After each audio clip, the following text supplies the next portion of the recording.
अच्छा बच्चों, तो आज हम 9वीं कक्षा के अंतिम यानी 17वां पाठ रहीम के दोहे इसके बारे में अध्ययन करेंगे। सर्वप्रथम सबसे पहले यह दोहा किसने लिखा है उसका परिचय हम प्राप्त करेंगे। उससे पहले आप ही के अंदर निहित जो इस दोहे को पढ़ेगा, कौन पढ़ेगा? सोमेश, प्रथम पंक्ति पढ़िए।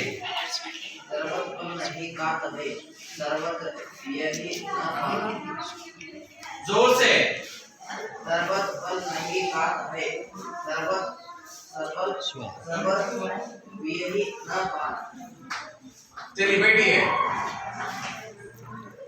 और हाँ पढ़िए।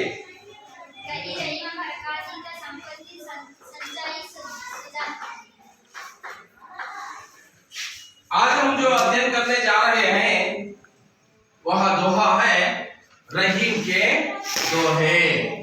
तीसरी पंक्ति पढ़िए।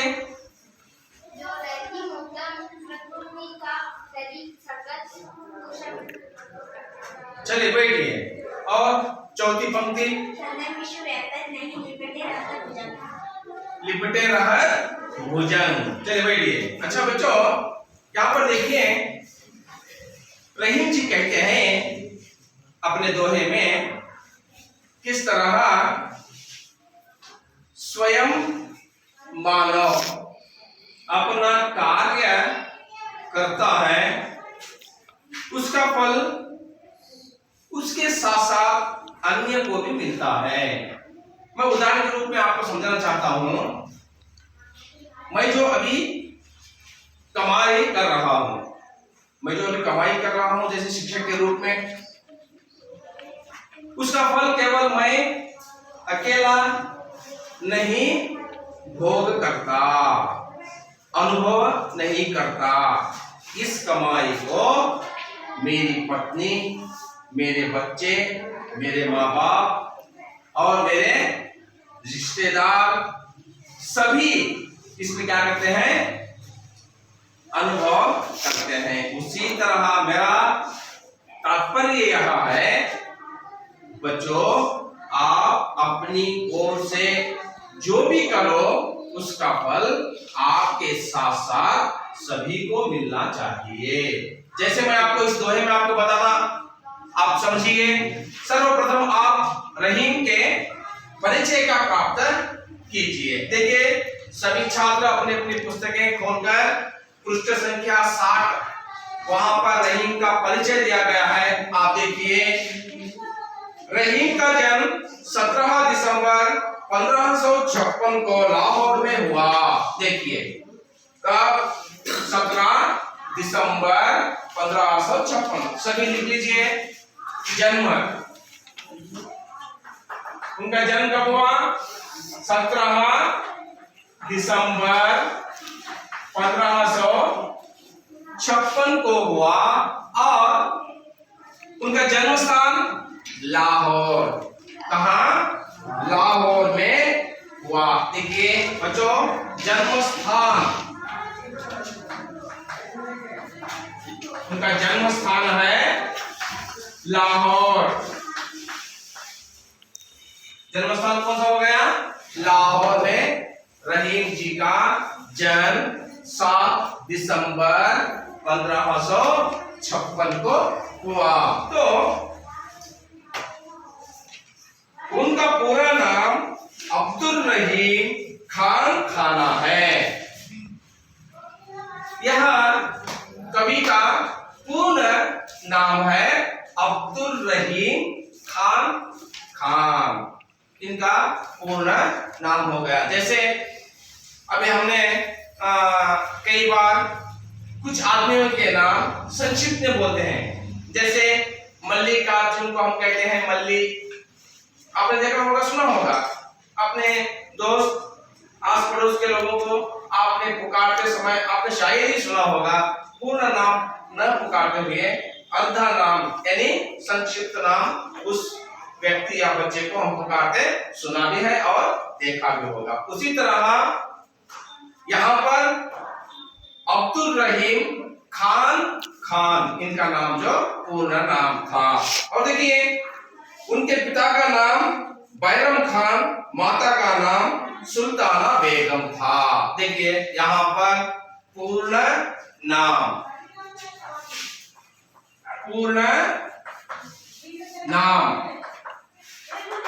इनका पूर्ण नाम क्या है? अब्दुल रहीम।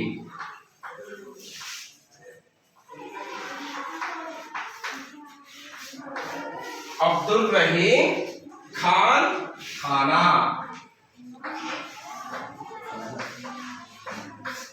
और उनके पिता का नाम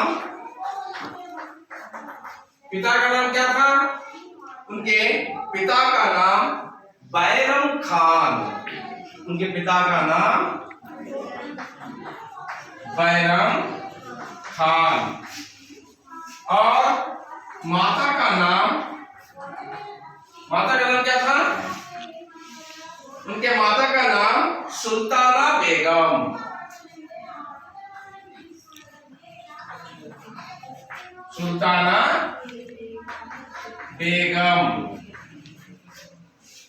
सुल्ताना बेगम उनके माता का नाम था और बैरम खान उनके पिता का नाम था। ये जो रहीम थे उनका पूर्ण नाम था अब्दुल रहीम खान खाना।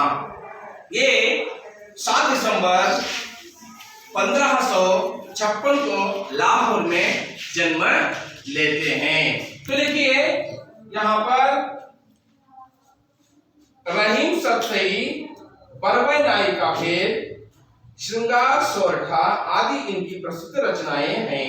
यहाँ पर देखिए रचनाएं इन्हीं के द्वारा रचित किए गए जो रचनाएं हैं कौन से हैं? रहीम सतसई,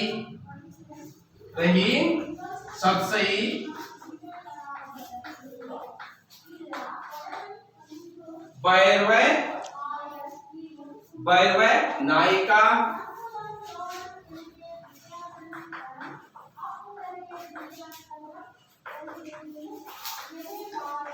और नहीं उसी का काम है जो बैरवी नाई का भेद, वहां पर ही है बैरवे नाई का भेद। और श्रृंगार क्या है? श्रृंगार। और श्रृंगार सोरठा नाम याद रखना है आपको। आदि और भी बहुत सारे रचनाएं रहीम जी द्वारा रचित हुए हैं। उनमें से कुछ रचनाएं आपको अध्ययन के लिए यहाँ पर दिया गया है।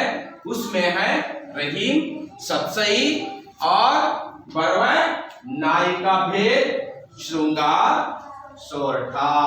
ये जो प्रमुख उनकी रचनाएं हैं 3 मुख्य रूप से आपको अध्ययन के लिए यहाँ पर दिए गए हैं। और यहाँ पर देखिए इनके काव्य में नीति, भक्ति, प्रेम, श्रृंगार का सुंदर समावेश हुआ है।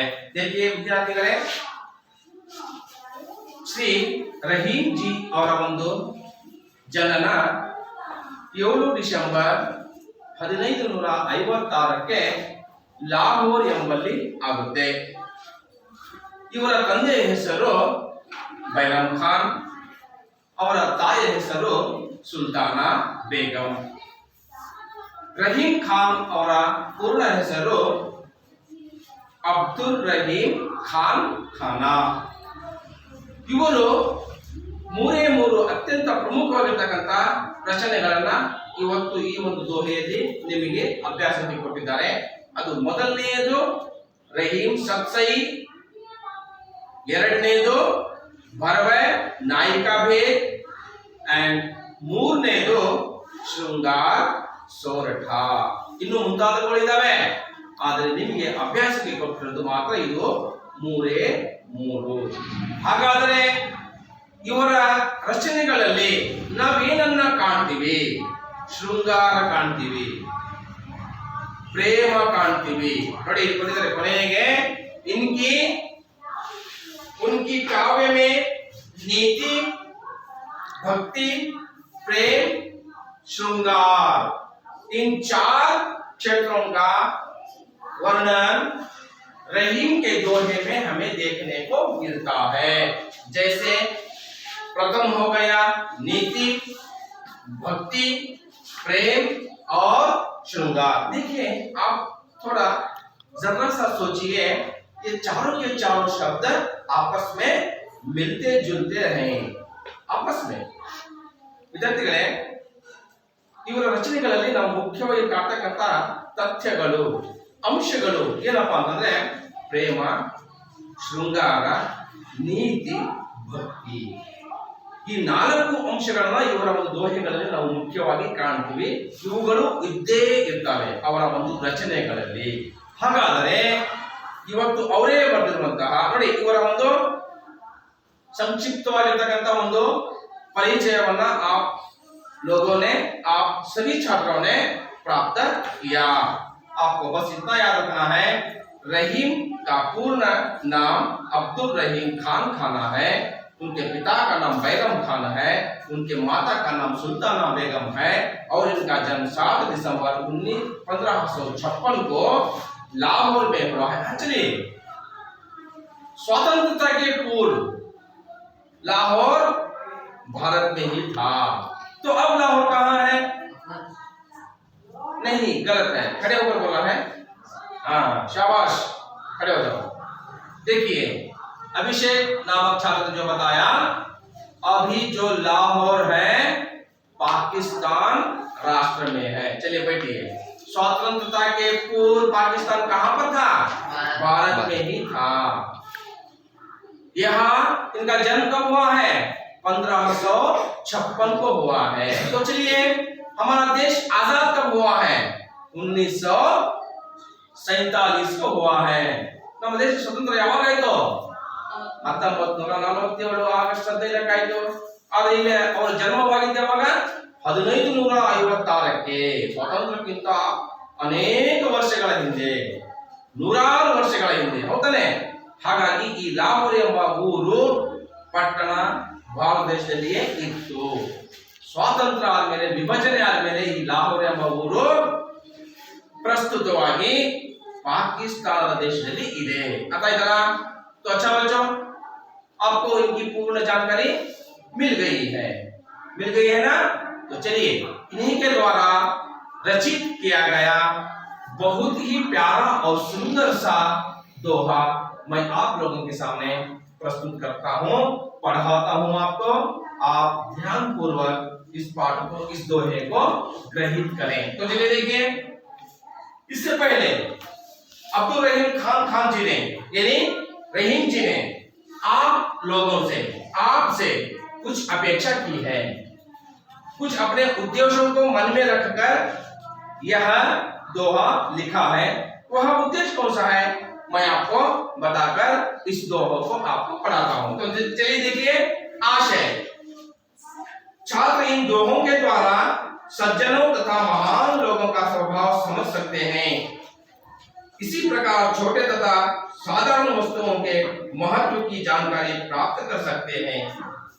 देखिए बच्चों, सिर्फ 2 आशय को लेकर रहीम जी ने यह दोहा आपके लिए लिखा है। वह 2 आशय कौन से हैं? पहला हो गया, कई सज्जन लोग होते हैं अपना कार्य किसी को नहीं बताते हैं, परंतु वहां जन कल्याण, जनहित कार्य करते रहते हैं। वही आदमी सज्जन कहलाता है।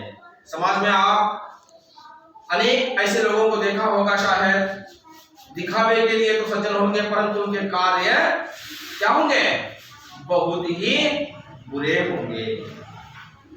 इसका पर्दाफाश रहीम जी ने इस दोहे में कर रहे हैं। और दूसरा आशय, कभी भी किसी को तुच्छ नहीं समझना, कभी भी किसी को छोटा नहीं समझना, क्योंकि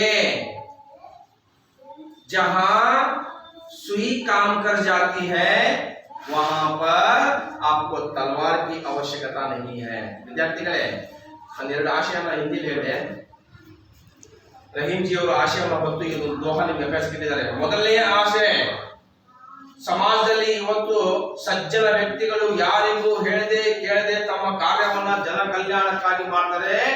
ಅವರು ಯಾರು ನನ್ನ ಹೊಗಳಿ ಅಂತ ಬಿಟ್ಟು ಮಾಡಲ್ಲ ಅಂತಹ ವ್ಯಕ್ತಿಗಳು ಇದ್ದಾರೆ. ನಿಜವಾದ ಸಜ್ಜನರು ಅವರೇ. ಇನ್ನು ಕೆಲವರು ವ್ಯಕ್ತಿಗಳು ನಿಮ್ಗೆ ಸಿಗ್ತಾರೆ, ನೋಡಕ್ಕೆ ಮಾತ್ರ ಸಜ್ಜನರು ಕಾಣ್ತಾರೆ, ಬಟ್ ಅವ್ರ ಕೆಲಸ ಎಲ್ಲ ಕಪಟ ಭರಿತವಾಗಿರುತ್ತೆ. ಇದು ಒಂದು ಆಶಯ. ಮತ್ತು ಎರಡನೇ ಆಶಯ ನೋಡಿ, ಯಾವ ವಸ್ತುವು ಕೂಡ ನಾವು ಸಣ್ಣದು ಅಂತ ಭಾವಿಸಬಾರದು. ಯಾವತ್ತೂ ಕೂಡ ಸಣ್ಣ ವಸ್ತು ಅಂತ ಭಾವಿಸಬಾರದು. ಉದಾಹರಣೆ ನಾನು ಹೇಳಿದೆ ನಿಮ್ಗೊಂದು, ಏನ್ ಹೇಳಿದೆ, ಎಲ್ಲಿ ಸೂಜಿಯ ಕೆಲಸ ಇರುತ್ತಲ್ಲ ಅಲ್ಲಿ ನಾನು ಸೂಜಿಗಿಂತ ದೊಡ್ಡದು ಖಡ್ಗ ಅಂತ ಹೇಳ್ಬಿಟ್ಟು ಖಡ್ಗ ತಗೊಂಡು ಆ ಕೆಲಸ ಮಾಡಕ್ಕಾಗತ್ತಾ? ಆಗಲ್ಲ. ಅಲ್ಲಿ ನಮ್ಗೆ ಬೇಕಾಗಿರೋದು ಏನು? ಸೂಜಿ. ಸೂಜಿ ಬೇಡ ನನ್ಗೆ, ಸೂಜಿಗಿಂತ ದೊಡ್ಡದಿರ್ತಕ್ಕಂಥ ಖಡ್ಗ ತರ್ತೀನಿ ನಾನು. ಸೂಜಿ ದೊಡ್ಡದು, ಖಡ್ಗ ದೊಡ್ಡದು, ಖಡ್ಗ ದೊಡ್ಡದು ಅಂತ ಹೇಳ್ಬಿಟ್ಟು ಖಡ್ಗ ತಗೊಂಡ್ಬಿಟ್ಟು ಬಟ್ಟೆ ಹೊಲಿಯಕ್ ಆಗುತ್ತಾ? ಆಗಲ್ಲ. ನೋಡಿ ವಿದ್ಯಾರ್ಥಿಗಳು ಹೇಳುವಂತಹ ತಾತ್ಪರ್ಯ ಇಷ್ಟೇನೆ, ಎಲ್ಲಿ ಯಾವ ವಸ್ತುವಿನ ಕೆಲಸ ಆಗ್ಬೇಕು ಅದೇ ಮುಖ್ಯ, ಅಲ್ಲಿ ಸಣ್ಣದು ದೊಡ್ಡದು ಮುಖ್ಯ अल्लाह। तो चलिए छात्रों, इन दो आशयों के साथ रहीम जी ने अद्भुत एक दोहा आपको अध्ययन के लिए रखा है। मैं प्रथम पंक्ति आपके सामने प्रस्तुत करता हूं, ध्यान पूर्वक आपने इस समय बहुत ही शानदार रूप से इस दोहे को ग्रहण कर रहे हैं। तो चलिए देखिए, प्रथम पंक्ति मैं आपके सामने प्रस्तुत करता हूं। दरुवर फल नहीं खात है, सरोवर पिया ही ना पान, कही रहीम पर काज हित, संपत्ति संचहु सुजान। देखिए छात्रों, यहां पर रहीम जी कहते हैं अपने प्रथम दो पंक्तियों में क्या कह रहे हैं? देखिए, जैसे एक पेड़ अपना फल खुद नहीं खाता, दूसरे वहां फल खा जाते हैं, उसी तरह एक सज्जन व्यक्ति होकर भी वहां अपनी ओर से कार्य करे, परंतु उसका फल सभी को मिले। ವಿದ್ಯಾರ್ಥಿಗಳೇ ಗೊತ್ತಾಯ್ತಾ?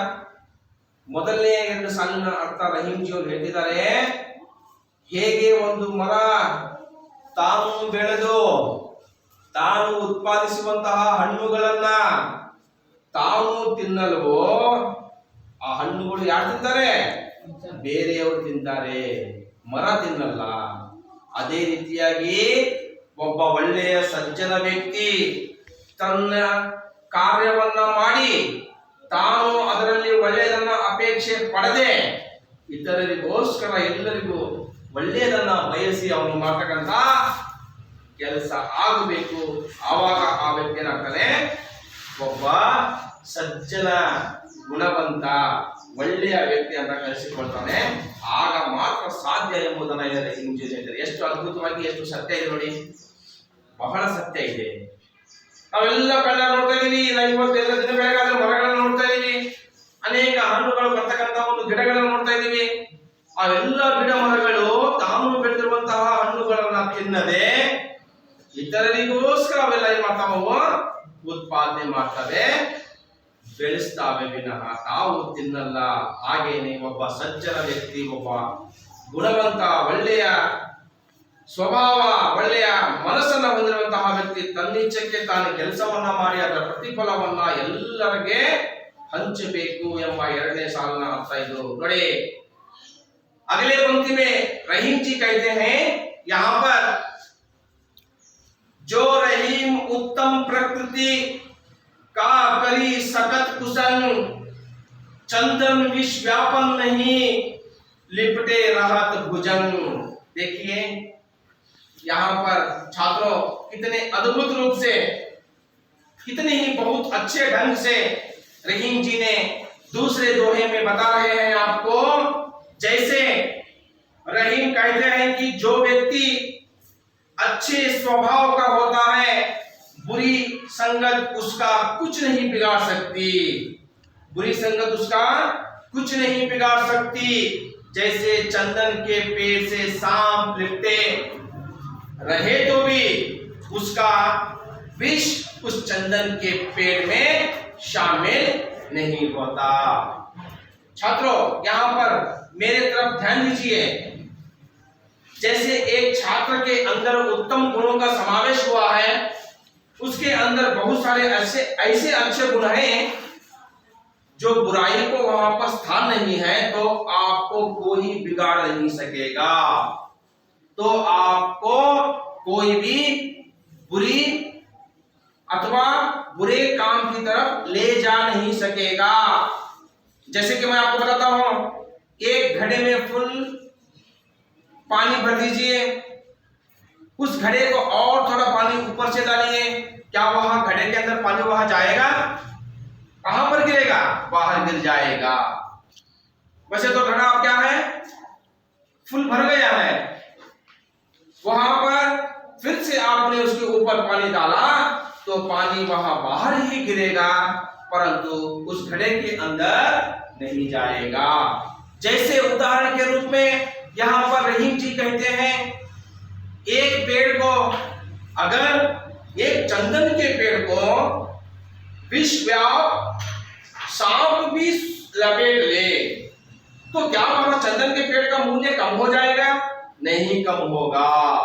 देखिए ವಿದ್ಯಾರ್ಥಿಗಳೇ, ಎರಡನೇ ದೋಹೆಯಲ್ಲಿ ರಹೀಂ ಜಿ ಅವರು ಹೇಳ್ತಾ ಇದ್ದಾರೆ, ಯಾವ ತರಹ ನಿಮ್ಮಲ್ಲಿ ಒಳ್ಳೆಯ ಉತ್ತಮ ಗುಣಗಳು ಇರ್ತವೆ ಅಂತಂದ್ರೆ ನಿಮ್ಮನ್ನ ಯಾರು ಕೂಡ ತಪ್ಪು ದಾರಿಗೆ ಅಥವಾ ಕೆಟ್ಟವನನ್ನಾಗಿ ಮಾಡೋದಕ್ಕೆ ಪ್ರಯತ್ನ ಮಾಡಕ್ಕೆ ಹೋಗಲ್ಲ.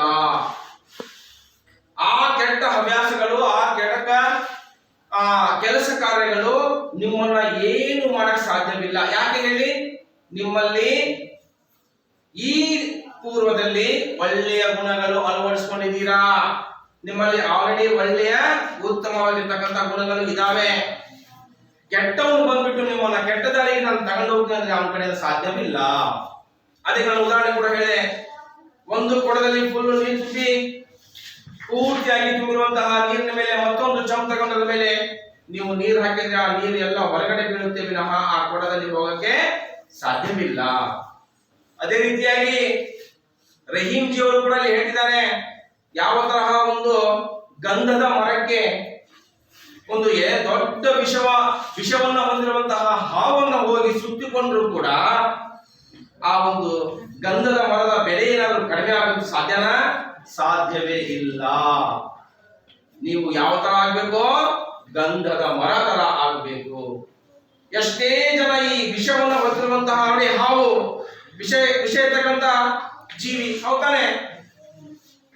ಈ ತರಹ ಬೇರೆ ಯಾರೋ ಬಂದು ನಿಮ್ಮನ್ನ ಕೆಟ್ಟ ದಾರಿಗೆ ನಾವು ಒಯ್ತೀವಿ ಅಂತ ಪ್ರಯತ್ನ ಮಾಡಿದ್ರು ಕೂಡ ಅವರ ಕೆಲಸ ಯಶಸ್ವಿ ಆಗಲ್ಲ. ನಿಮ್ಮನ್ನ ಕೆಟ್ಟ ದಾರಿಗೆ ಕೊಂಡೊಯ್ಯೋದಕ್ಕೆ ಅವರಿಂದ साध्य आगला। ನೋಡಿ कितने अद्भुत रूप से रहीम जी ने दूसरे दोहे में आपको समझाने का प्रयास किया है। बहुत ही अद्भुत, बहुत ही अद्भुत। चलिए अब तीसरे दोहे की ओर बढ़ेंगे। रहीमन देख पढ़ो उनको, लघु न दीजिए डाली, जहां काम आवे सुई, कहां करे तलवारी।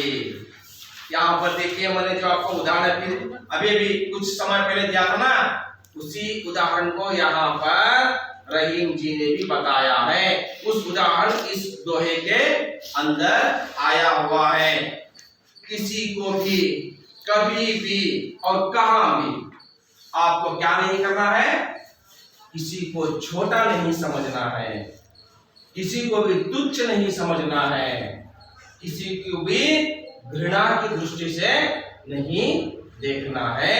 क्या पता एक दिन उसी व्यक्ति से आपका काम हो जाएगा। बहुत आवश्यक है ವಿದ್ಯಾರ್ಥಿಗಳೇ, ಜೀವನದಲ್ಲಿ ಯಾರಿಗೂ ಕೂಡ ನಾವೇನ್ ಮಾಡಬಾರ್ದು, ಸಣ್ಣವರು ಅಂತ ಅನ್ಕೋಬಾರದು, ನನಗಿಂತ ಇವನು ಚಿಕ್ಕವನು ಅಂತ ಅನ್ಕೋಬಾರದು, ನಾನು ಇವಾಗ ನಿಮಗೆ ಹೇಳಿದೆ, ಒಂದು ಸೂಜಿಯ ಒಂದು ಉದಾಹರಣೆ, ಒಂದು ಗಂಧದ ಮತ್ತು ಹಾವಿನದ ಒಂದು ಉದಾಹರಣೆ. ಗಂಧದ ಮರ ಮತ್ತು ಒಂದು ಹಾವಿನದು. ಇನ್ನೊಂದು ಹೇಗೆ ನೋಡಿ ಕೇಳಿ, ಯಾವ ತರಹ ಒಂದು ವ್ಯರ್ಥವಾಗಿರ್ತಕ್ಕಂಥ ಹಾಳೆಯನ್ನು ನಾವು ನೆಲದಲ್ಲಿ ಎಸೆದ್ರೆ, ನೀಟಾಗಿ ಕೇಳಿಸ್ಕೊಳ್ಳಿ, ವ್ಯರ್ಥವಾಗಿರ್ತಕ್ಕಂಥ ಹಾಳೆಯನ್ನ ನೆಲಕ್ಕೆ ಎಸೆದ್ರೆ ನೀವು ಹೆಂಗ್ ನೋಡ್ತೀರಾ? ಆ ಹಾಳೆಗೆ ನಿಮ್ಮ ತಲೆ ಕೆಳಗೆ ಮಾಡಿ ನೋಡ್ತೀರಾ, ಹೌದಾನೆ? ಅದೇ ಹಾಳೆ ಗಾಳಿ ಬಂದು ಮೇಲಕ್ಕೆ ಹಾರಿದ್ರೆ ತಲೆ ಎತ್ತಿ ನೋಡ್ಬೇಕಾಗುತ್ತೆ. ನಿಮ್ಮನ್ನ ತಲೆ ಎತ್ತುವ ಹಾಗೆ ಮಾಡ್ತಕ್ಕಂಥ ಒಂದು ವ್ಯರ್ಥವಾಗಿರ್ತಕ್ಕಂಥ ವಸ್ತು ನಿಮ್ಮ ದೃಷ್ಟಿಯಲ್ಲಿ ವ್ಯರ್ಥ, ಬಟ್ ಅದು ತನ್ನ ಕೆಲಸ ತಾನು ಮಾಡ್ತಾ ಇರುತ್ತೆ. ಹಾಗಾಗಿ ಇವತ್ತು ಯಾವುದೂ ಕೂಡ ವ್ಯರ್ಥ ಅಲ್ಲ ಎಂಬುದಕ್ಕೆ ನಾನು ಇದು ಸಣ್ಣ ಸಣ್ಣ ಉದಾಹರಣೆಗಳ ಮೂಲಕ ನಿಮಗೆ ವಿವರಣೆ ಕೊಡ್ತಾ ಇದ್ದೀನಿ. ವಿದ್ಯಾರ್ಥಿಗಳೇ, ಯಾವುದು ಕೂಡ ನಮ್ಮ ಜೀವನದಲ್ಲಿ ಸಣ್ಣದು, ನಮಗಿಂತ ಚಿಕ್ಕದು ಅಂತ ನಾವು ಯಾವತ್ತೂ ಅನ್ಕೋಬಾರ್ದು. किसी भी समय जहां भी और कहीं भी आपको किसी को भी तुच्छ निगाहें या घृणा की निगाहें या छोटे भेदभाव की निगाह से किसी को नहीं देखना चाहिए. जैसे कहां पर पता किसका कार्य कब हमें आवश्यक मिल जाना चाहिए, वहां पर अन्य बड़े वस्तु का कार्य नहीं पड़ेगा हमको. वहां पर हमको चाहिए एक साधारण वस्तु की आवश्यकता. इसीलिए तीसरे दोहे में रहीम जी ने बहुत ही अद्भुत रूप से आपको समझाया है. तो चलिए अंतिम दोहा रहीम जी द्वारा एक अंतिम दोहा आपके सामने मैं पढ़ाकर आपसे कुछ प्रश्न पूछूंगा. देखिए यहाँ पर, बड़े बड़ाई न करें, बड़े न बोले बोल, रही मन हीरा कब कहे लाख टका मोल. देखिए यहाँ पर अंतिम दोहे में रहीम जी ने बहुत ही अद्भुत रूप से आपको समझाने का प्रयत्न किया है कि एक कोई भी बड़ा व्यक्ति या बड़ा आदमी कभी भी यहां नहीं कहेगा कि मैं बहुत बड़ा आदमी हूं, कभी भी नहीं कहेगा, क्योंकि उसमें बड़े गुण समावेश होते हैं. उसके हृदय में अच्छे उत्तम विचार सीमित रहते हैं. वहां एक बड़ा व्यक्ति कहलाता है, परंतु वह दिखावे के लिए कभी भी किसी के सामने नहीं कहेगा कि मैं बड़ा हूं, आप मुझे बड़ा कहिए, ऐसा कभी भी नहीं कहेगा. उसी को हम आज बड़ा कहने के लायक समझना है. उसी तरह यहां पर रहीम ने समझाने का प्रयास किया है कि जैसे आपको एक नाणय लीजिए या एक हीरा लीजिए या एक सोना लीजिए, देखने में उसका दांत तो छोटा होगा, परंतु उसका कीमत, उसका मूल्य अधिक होगा. देखिए, आपको एक नाणय लीजिए, उसको ऊपर से नीचे छोड़िए, वहां तो बहुत शब्द करेगा. 1 रुपए का नाणय लीजिए या 2 रुपए का सिक्का लीजिए या 10 रुपए का सिक्का लीजिए. चलिए 10 रुपए का सिक्का लीजिए, अभी तो आया है नया नया, और 20 रुपए का सिक्का भी आपके सामने आया हुआ है. सरकार द्वारा आपको 10 रुपए का और 20 रुपए का सिक्का मिल जाएगा. उस सिक्कों को लेकर आप ऊपर से नीचे छोड़िए, तो वहां बिना शब्द के रहेगा, शब्द करेगा, वहां शब्द करेगा. लीजिए 500 रुपए वाला एक नोट लीजिए, 500 रुपए वाला एक नोट लीजिए और उसको भी ऊपर से नीचे छोड़िए. इसमें 120 रुपए वाला करेगा और 5 रुपए वाला करेगा. 20 रुपए वाला नाण्य सिक्का आपको साउंड करेगा, शब्द करेगा, परंतु 500 रुपए वाला क्या नहीं करेगा? शब्द नहीं करेगा. क्योंकि यहाँ देखिए, इसमें मूल्य किसकी है? 500 रुपए की अधिक मूल्य है. लेकिन शब्द कौन कर रहा है? 20 रुपए वाला शब्द कर रहा है. इसीलिए हमारे गुण कैसे होने चाहिए? हमारे गुण कैसे होने चाहिए? उत्तम गुण होनी चाहिए, उत्तम विचार होने चाहिए और सभी के भलाई के कार्य अपने होनी चाहिए. तभी तो एक आदमी, एक मनुष्य उत्तम गुण वाला और बड़ा कहलाता है.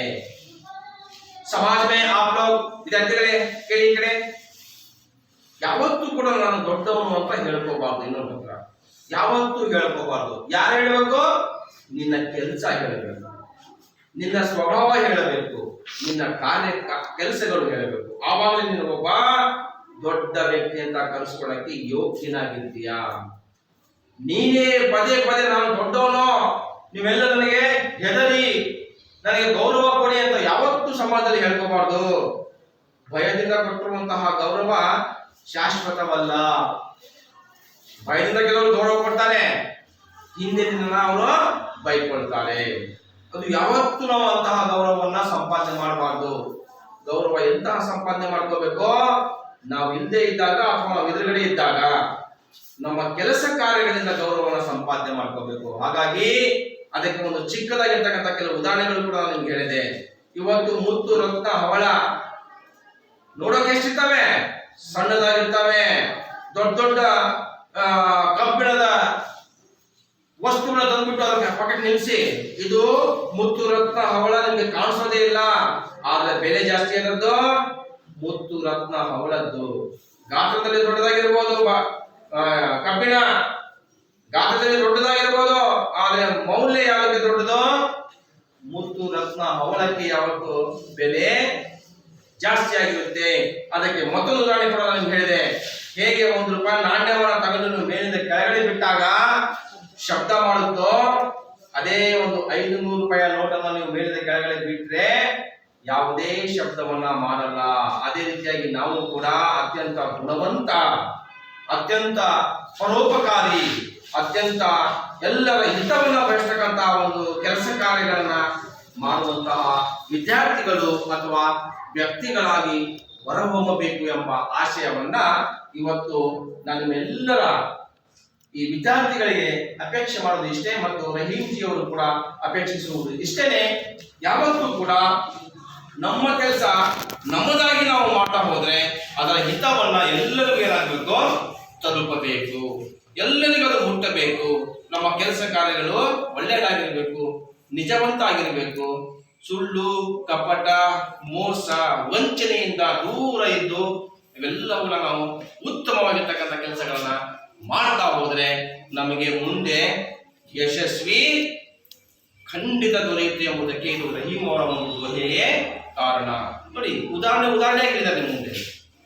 अनेक उदाहरणों के रूप से रहीम जी ने इस दोहे में आपको बहुत सारा ज्ञान दिया है. इसलिए इस दोहे के संबंध में यदि आपके मन में कोई प्रश्न हो या दुविधा हो तो आप पूछ सकते हैं.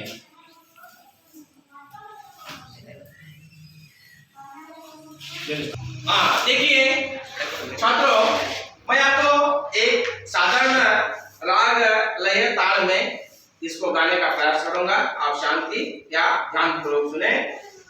तरवर फल नहीं खात है, सरवर पियहि न पान, कही रही मन पर काजरी, संपत्ति संचयी सुजान. जो रही उत्तम प्रकृति, काकरी सतत कुसंग, चंदन विष व्यापत नहीं, लिपटे रहत भुजंग.